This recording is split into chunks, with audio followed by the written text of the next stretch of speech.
name is Jackie Lynn, and my speech is over nonverbal communication and behavior. As I learned more about nonverbal communication, I realized a large portion of human communication is nonverbal. In daily activities and communication with others, we must constantly be able to interpret and respond to nonverbal cues. From our body movements to handshakes to hairstyles and makeup, nonverbal details hint at who we are and have great impact on how we relate to other people and how other people actually perceive us.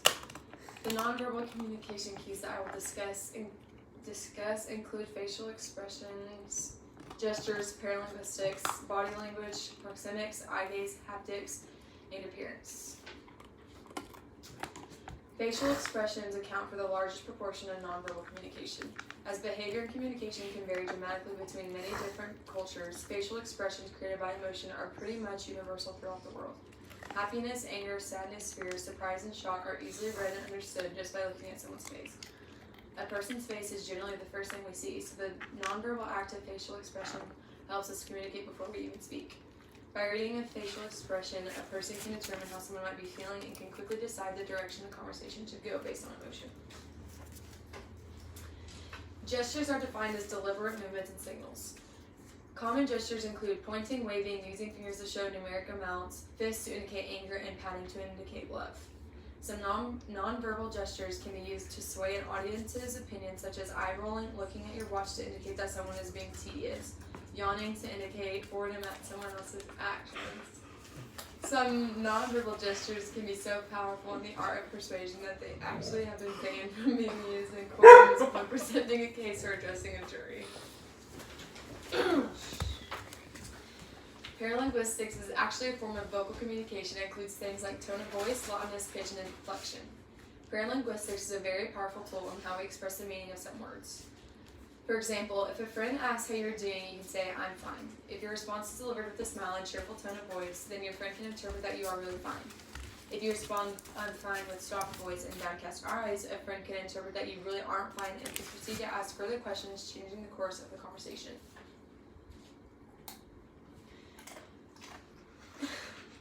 There has been much research regarding body language and posture since the 1970s. Posture and movement can convey many messages in regards to communication. Types of body language include arm crossing, which is usually interpreted as a defensive posture, and leg crossing, which could be interpreted as a sign of good manners in women or can also be perceived as being relaxed in men. Body language can be easily misinterpreted as it is far more subtle than any other types of nonverbal communication. The eyes are often described as the window to the soul and play a very important role in nonverbal communication. Behaviors such as staring, looking, gazing, and blinking can indicate a full range of emotions, including anger, interest or disinterest, attraction, boredom, happiness, and sadness, to name just a few. Eye contact is often evaluated to tell if a person is trustworthy and being honest in a conversation. The inability to maintain eye contact can often be seen as a sign of deception. Haptics is basically the behavior of communication through touch and is another very important nonverbal behavior. Touch can be used to communicate emotions such as affection and love, sympathy, familiarity, and anger. Touch also plays a very important role in nurturing and behavior giving. There has been much research in the importance of touch in infancy and in early childhood. Harry Harlow's classic monkey study proved that a living creature deprived of touch and contact fails to thrive and impedes development and growth.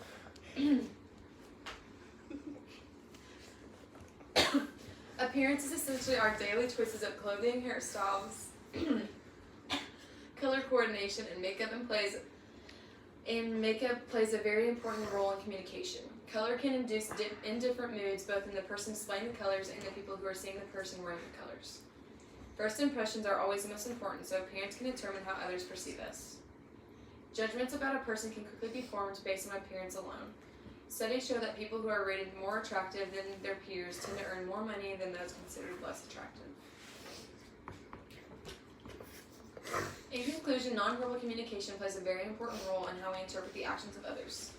It helps us determine meaning in the world around us as well as the gaining information in a variety of situations. When using nonverbal behavior as cues in communication, it is always important to listen to what a person is actually saying so that behaviors such as facial expressions, appearance, gestures, and tone of voice help you determine the true meaning of what that person is communicating. Bibliography: Kendra Cherry, 2019, Types of Nonverbal Communication, Very Well Mined, page 1. Allison Doyle, 2019, Nonverbal Communication Skills, List and Examples, The Balanced Careers, page 1.